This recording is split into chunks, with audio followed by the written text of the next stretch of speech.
Bonjour. Il arrive parfois que nous ayons besoin de synchroniser des mouvements de plusieurs calques. Position, rotation, taille.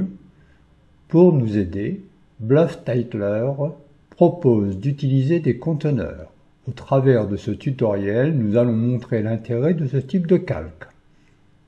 Afin de ne pas créer un tuto trop long, j'ai décidé de le découper en trois. Ces tutos s'intitulent respectivement Notion de conteneur 9.1 Découverte, Notion de conteneur 9.2 Les calques images et textes sont créés avant le conteneur, Notion de conteneur 9.3 Le conteneur est créé avant les calques images et textes.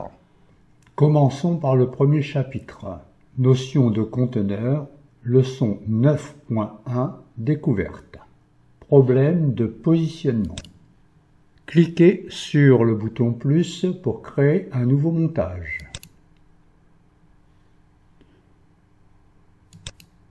Cliquez sur le bouton image pour ajouter un calque image et vérifiez bien le chemin. Program Files x86 Outerspace Software BluffTitler Media Texture. Sélectionnez l'image cloud01.jpg et cliquez sur le bouton Ouvrir. Activez le calque de texte, puis la propriété taille de la fonte et tapez la valeur 0,5. Choisissez la propriété position du texte et placez-le en haut et à droite de l'image.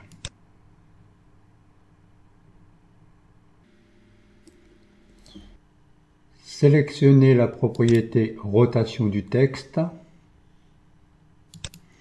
et dans les trois zones numériques, tapez 30.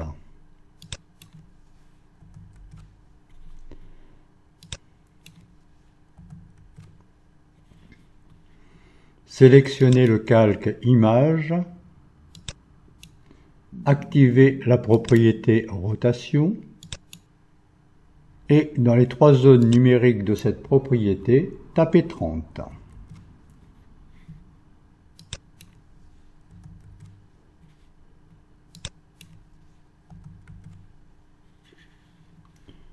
On constate que le texte est décalé par rapport à l'image.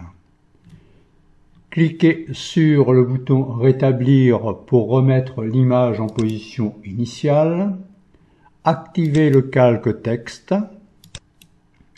et cliquez une nouvelle fois sur le bouton Rétablir pour positionner correctement le texte.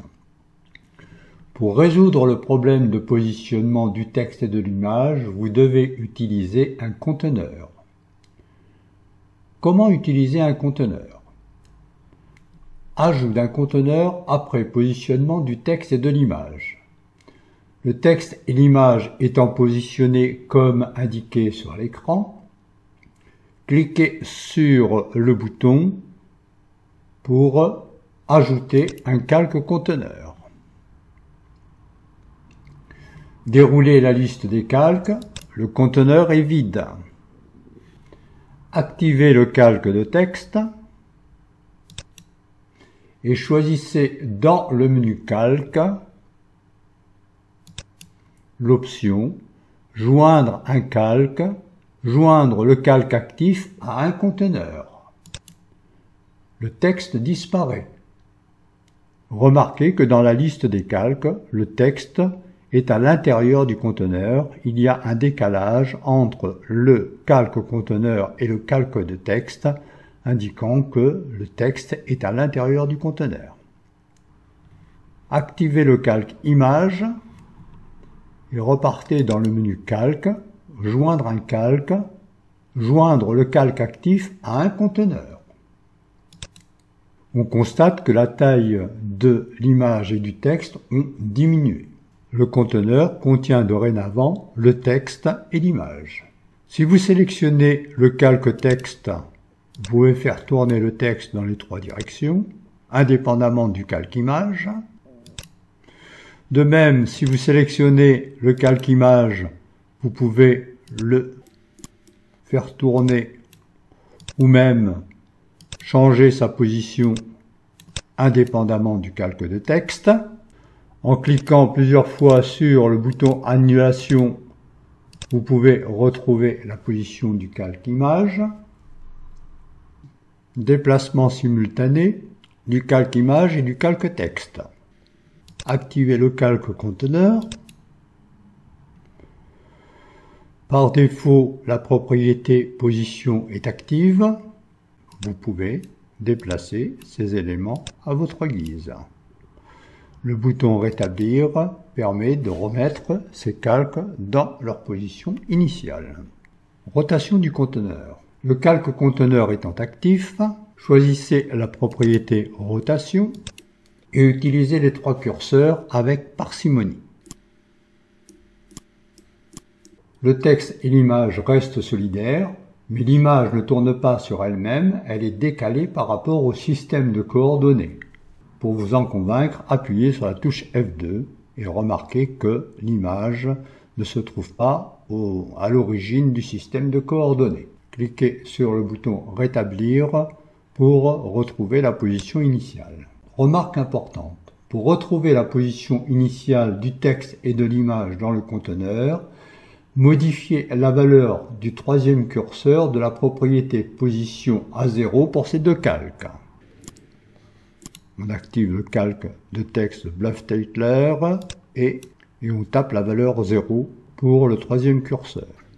On active le calque image, on peut le faire en faisant un double clic, et là encore, on choisit la valeur 0 pour le 3e curseur.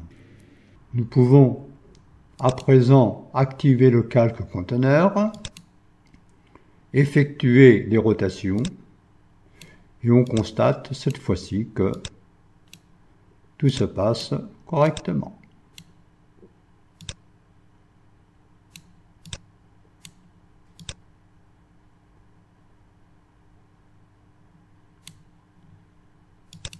Le texte et l'image sont bien liés et on peut affecter toutes sortes de mouvements à ces objets.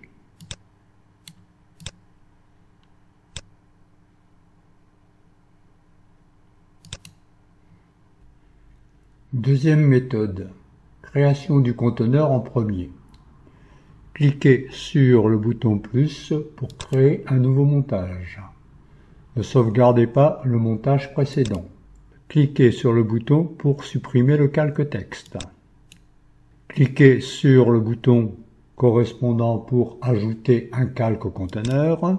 Désactivez si nécessaire le système de coordonnées en appuyant sur la touche F2. Cliquez sur le bouton Image pour ajouter un calque image.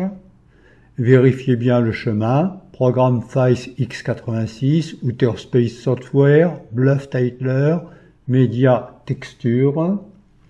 Sélectionnez une image cloud01.jpg et cliquez sur Ouvrir. La boîte de dialogue s'ouvre. Voulez-vous joindre le nouveau calque au conteneur actif? Cliquez sur Oui. L'image est intégrée au conteneur. Cliquez sur le bouton T pour ajouter un calque de texte.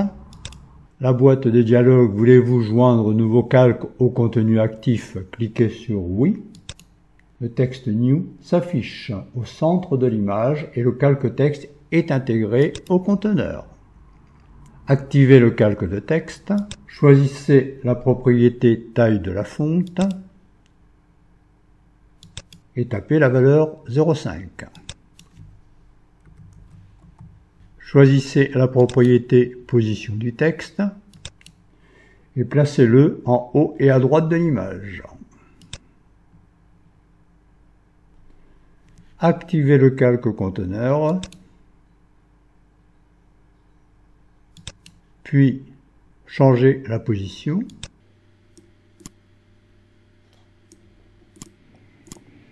Et aussi la rotation. Remarquez que le texte et l'image sont liés. En conclusion, la seconde méthode est plus simple que la première, mais nécessite d'anticiper les manipulations et de créer d'abord le calque conteneur pour y adjoindre ensuite les autres calques. Cette première partie est terminée.